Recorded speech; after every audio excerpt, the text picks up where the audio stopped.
Hello there, fellow modeler railroaders. I hope you're all doing well. Great news, I retired last Thursday. Woohoo! Bad news, that's coming out. I realized that that's not working for me. It's too much work for me. I've overtaken too many projects and I can't enjoy what I want to do. I want to work on my rolling stock, work on my locomotives, build some scenery, and that layout's taking way too much of my time. So tonight, we're gonna rip that out.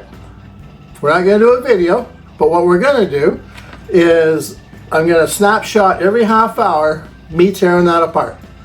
Every half hour, building the new layout. I'm pretty excited about that.